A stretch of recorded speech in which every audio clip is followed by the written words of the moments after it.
Unemployment and it's types.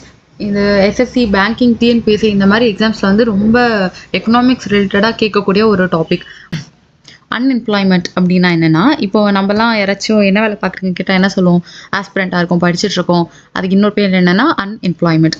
So அன்எம்ப்ளாய்மெண்ட்னா எந்த ஒரு சர்க்கம்ஸ்டான்ஸில் நம்ம வேலை தேடிக்கிட்டு இருக்கோம், இல்லை நம்மளால் வேலை கண்டுபிடிக்க முடியலையோ அதுதான் அன்எம்ப்ளாய்மெண்ட். இதில் நிறைய டைப்ஸ் இருக்குது.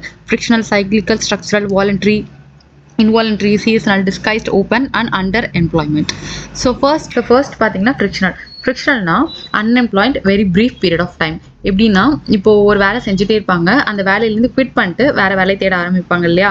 அது வந்து ரொம்ப ஷார்ட் டைமில் இப்போ ஒரு வேலை செஞ்சுட்டே இருக்காங்க, இன்னொரு கம்பெனியில் வேகன்சிஸ் இருக்கா இல்லையான்னு தெரியாமே குவிட் பண்ணியிருப்பாங்க. ஸோ இன்னொரு கம்பெனியில் ஜாயின் பண்ணுற வரைக்கும் ஒரு ஷார்ட் பீரியட் ஆஃப் டைம் இருக்கு இல்லையா, ரொம்ப ப்ரீஃப் பீரியட்.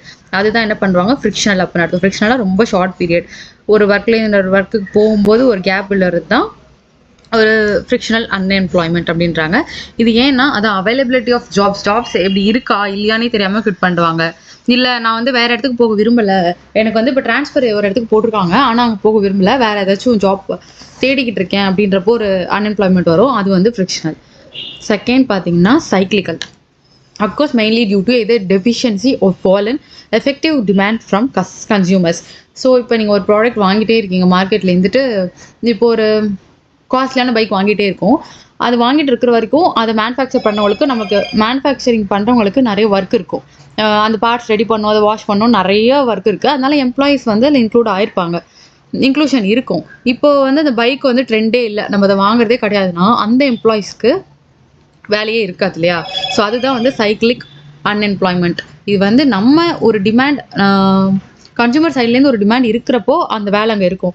உங்களுக்கு தேவையில்லாதப்ப அந்த ஒர்க்கர்ஸ்க்கும் அந்த வேலை இருக்காது. ஸோ இது டிமாண்ட்னால வருது, ஓகேவா? டிமாண்ட்னால வரதுனால இது வந்து லாங் பீரியட் ஆஃப் டைம் கூட இருக்கும். ஏன்னா ட்ரெண்ட் முடிஞ்சிருக்கும், இல்லை ஒரு 2-3 இயர்ஸ் கூட வரலாம். இப்போ 2-3 இயர்ஸ் வந்துட்டு, ஏன்னா அவங்களுக்கு தெரிஞ்ச ஒர்க் அதுதான் டெக்னிக்கல் ஒர்க். ஸோ இந்த டிமாண்ட் குறையிறதுனால வரதா என்ன சொல்கிறாங்க, cyclical unemployment, demand from consumers. வாலண்ட்ரினா அவங்களுக்கு ஒரு வேலை இருக்கும், எதுக்கு வேலைக்கு போயிட்டு தேவையில்லை அப்படின்னு இருக்கிறது. Voluntary employment is present all the time in economy.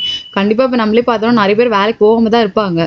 So முன்னாடி ஜாப்ஸ்ல இருந்துட்டு இன்னொரு ஜாப்ஸ்க்கு தேடுறேன்னு சொல்லிட்டு தேடாமல் இருக்கிறது, எனக்கு வேலைக்கு ஒன்று வேலை பார்க்காம இருக்கிறது, இல்லைன்னா இன்னொரு வேலையிலேருந்து ஒரு டிரான்சிஷன் பேஸில் இருக்கிறது, ஓகேவா?